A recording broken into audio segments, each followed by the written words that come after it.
Bien, pour notre deuxième petite vidéo de ce soir, pour la lettre Zayin à la page 38. La lettre Zayin, comme vous voyez ici, c'est la lettre qui se trouve en haut là, de votre vidéo.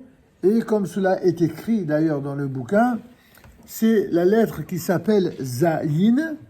Elle se prononce Z. Et elle se lit avec la voyelle qui l'accompagne, exactement comme les autres consonnes. Sa valeur numérique, c'est 7. D'accord ? Et vous prenez donc la page 39 à présent, et nous allons ensemble évoluer. Voilà. Première ligne, on y va. 1, 2. Za, Zé, Zi, Zou, Za, Zé, Zo, Zo, Zou.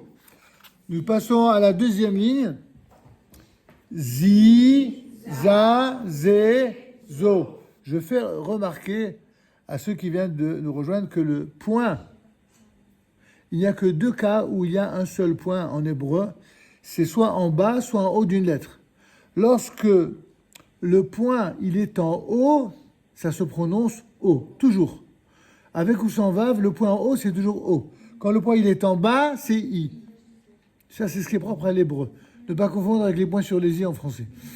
En hébreu, c'est en bas, c'est i, et en haut, c'est o. Ensuite, vous avez sous la lettre zayin, vous avez les 3 voyelles dites composées qu'on avait précédemment vues. Vous avez ce qu'on appelle ici, en premier, le sheva patah, qui se prononce a. Enfin, on tient compte que du a ici. Ensuite, le sheva segol, il y a que des e, donc c'est facile à retenir, c'est le e. Et enfin, le sheva kamatz, qui est le plus original, c'est le o. Donc on répète zi, za, zé, zo. Très bien. Alors quelques petits mots de vocabulaire, tout simples, et qui sont représentés par des jolis croquis ou des petites photos. Vous avez ici un do qui est représenté. En hébreu, comment on dit le do ? Gav. Gav. Ensuite, le poisson, ça se dit dag. Un ours, ça se dit dove. Ensuite, une mouche, ça se dit zevouv, zevouv, certains disent zvouv, mais en fait c'est zevouv d'après la grammaire. Ensuite, l'or, ça se dit zahav. Encore zahav. Vous connaissez tous cette chanson de Jérusalem qui s'appelle Yerushalayim Shel Zahav. On est à quelques jours de Yom Yerushalayim et c'est un des chants qui revient régulièrement et qui sont chantés. Qu'est-ce que c'est Yerushalayim ? Le Talmud nous raconte que, à l'époque, ce n'était que les femmes particulièrement riches et qui vivaient d'un train de vie très élevé, qui portaient une sorte de tiare qui s'appelait Yerushalayim Shel Zahav, la Jérusalem d'or. C'était le nom d'un bijou. Et Rabbi Akiva, le fameux grand Rabbi Akiva dont on a beaucoup parlé pendant cette période, est tombé amoureux, mais alors incroyable, de sa future femme Rachel. Et Rachel était la fille d'un richissime homme d'affaires qui ne voulait pour sa fille qu'un homme de Torah. Mais Rabbi Akiva, à cette époque-là, c'était un homme qui était bon, mais il ne connaissait pas la Torah, puisqu'il a commencé à étudier la Torah à l'âge de 40 ans. Alors son père lui a dit, si tu prends celui-là, je te désavoue, tu n'auras pas un centime. Et cette fille-là, qui était une vraie tzadékette, une femme exceptionnelle, elle a vu, bon, visiblement elle était très amoureuse aussi, mais elle a vu chez cet homme-là tellement de qualité, de moralité et de beauté, qu'elle a prié tous les jours pour que son mari devienne Talmid Chacham. Mais elle a passé la prière à l'acte, c'est-à-dire qu'elle lui a dit à son mari, tu sais quoi, va étudier la yeshiva. Je suis prêt à t'attendre, même pendant 7 ans s'il le faut. Va étudier avec les plus grands maîtres et ne reviens que lorsque tu auras fait le tour de tous les grands thèmes de la Torah. Il est allé étudier pendant 7 ans. Vous imaginez une femme pareille ? Pas beaucoup de femmes qui disaient à un mari, par amour pour moi, va étudier la Torah. Peut-être qu'il y en a, mais il n'y en a pas. Et au bout de 7 ans, il revient. Et une femme qui lui dit, quand même... il est gonflé, ton mari, qui s'éloigne si longtemps.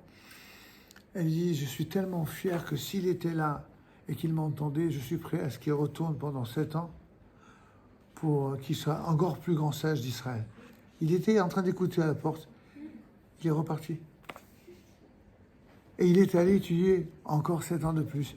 Et il est devenu le plus grand maître d'Israël grâce à cette femme-là. C'est comme ça que la Torah nous dit, c'est quoi une femme juive exemplaire? C'est celle qui pousse un homme à devenir grand. Parce qu'en fait, une femme, soit elle fait grandir un homme, soit elle enterre vivant. C'est ou l'un ou l'autre. Ben oui, mesdames, vous avez entre vos mains des pouvoirs insoupçonnés. Je ne sais pas si c'est insoupçonné, mais en tout cas, beaucoup plus grands et beaucoup que ce qu'on peut imaginer. Et ça, c'était la parenthèse historique. Maintenant, tout ça pour vous dire que ce fameux bijou, lorsque Rabbi Akiva, qui était encore pauvre, et donc ils se sont retrouvés dans une auberge, dans une sorte de grange avec de la paille, et quand il lui enlève la paille des cheveux, et il lui dit, tu sais quoi, tu es tellement belle et tu es tellement bien, que tu mériterais d'avoir, toi, plus que tout autre, Yerushalayim Shezav. Et je te promets que si Dieu un jour m'en donne les moyens, je te l'offrirai. Ça l'a touché. Elle dit, écoute, c'est exactement comme si tu me l'as fait, le fait d'avoir voulu. Et plus tard, il deviendra un des plus grands maîtres d'Israël et il deviendra riche. Et la première chose qu'il fera lorsqu'il en aura les moyens, c'est de lui acheter ce fameux Yerushalayim Shel Zahav. Et lorsqu'il y a eu la guerre en Israël en 1967, qui nous a permis, qui a été imposée comme toujours par nos ennemis, et qui nous a permis de reconquérir au moins la moitié de Jérusalem et le fameux temple, en tout cas un vestige du temple, par le fameux Kotel et l'esplanade, eh bien, il y a une chanteuse qui s'appelait Naomi Shemer, qui a composé un chant qui est certainement un des chants les plus connus de la planète, c'est le fameux Avir Harim Tzalul Kayayir Vereach Oranim, etc. Yerushalayim Shel Zahav. C'est donc en hommage à ce fameux Yerushalayim Shel Zahav. Voilà, c'est toujours sympa d'apprendre l'hébreu de temps en temps, de faire une petite aparté pour donner un peu de spiritualité et de piment à l'apprentissage de l'hébreu. Zahav, donc, vous saurez désormais, ça veut dire de l'or. Alors, mesdemoiselles, je vous souhaite d'épouser un homme en or, et vous, messieurs, je vous souhaite d'épouser des jeunes filles ou des jeunes femmes en or. Amen, au sens évidemment, pas simplement matériel, mais au sens spirituel. Alors, on y va, si vous voulez bien. Nous étions à Zahav, qui signifie l'or. Et maintenant, on passe juste après à Ze'ev. Ze'ev, c'est quoi? Un loup, exactement. Ensuite, Bouba. Bouba, c'est quoi? La poupée, exactement. Ensuite, Douba, c'est une peluche. Douba, un ourson. Et enfin, Zoug, qu'est-ce que c'est Zoug? Presque. Zoug, c'est un couple. Zoug, c'est un couple. Tout ce qui va par deux s'appelle Zoug. C'est un couple. D'accord? Et nous passons à la page 40. Vous y êtes? La page 40? Donc, je rappelle à ceux qui nous voient sur la vidéo que vous pouvez évidemment acheter directement ce bouquin en librairie ou alors l'acheter ici même. Nous vous le produirons évidemment au prix de revient tel qu'il est écrit sur le bouquin. D'accord? Page 40, vous y êtes ensemble? Allez. 1, 2. Za, zé, zi, zou, za, zé, zo, zo, zou. Très bien. Alors, deuxième ligne. A, he, o, zé, zo, zou, ve, zo. Troisième ligne. Az. Alors, regardez. S'il vous plaît, ne parlez pas en même temps que moi. Le Sheva, c'est-à-dire les deux points que vous voyez ici, colorés de manière grise, comme grisé, c'est simplement pour vous dire que bien qu'il est présent, ce Sheva, il ne se prononce pas. Il n'a aucune prononciation.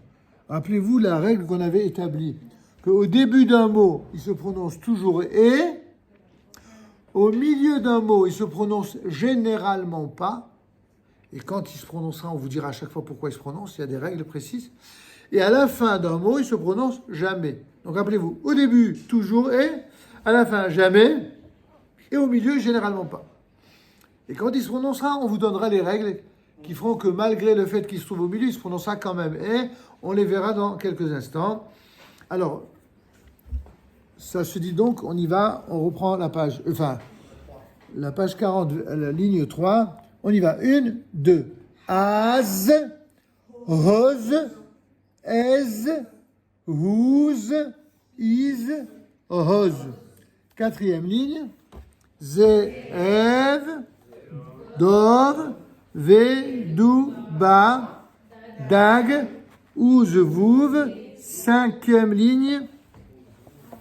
A, ba, a, hou, va. Non, a, hou, va. Répétez. A, hou. Alors pour ceux qui peut-être découvrent, la deuxième lettre, le he, elle est ici assortie de 3 points en diagonale. Vous savez, la diagonale du fou, là. 3 points. Ça, c'est le ou. Le kubutz en hébreu, ça s'appelle. A, hou, va. Répétez. Ensuite, ve, gad. Ensuite, ouz, ha, va. Ouz, ha, va. Répétez. Ouz, ha, va. C'est pas pour vous traiter en enfant que je vous fais répéter. C'est parce que quand vous le répétez ensemble, il y a un effet intéressant d'imprégnation. D'accord? Ça, pour un travail de mémoire. Alors, 6e ligne, on y va. Zeev. Zeev. C'est pas Zev, c'est Zeev. Je répète. Bien. Ensuite, Ohev. Ohev. Zehava. Gad. Vedov. 7e ligne. Gad. Uzhava. Ze. Zoug. Zahav. 8e ligne. Zoug. Zahav. Ze. Ahuva. Vegad. Ça va? C'est bon? Ok.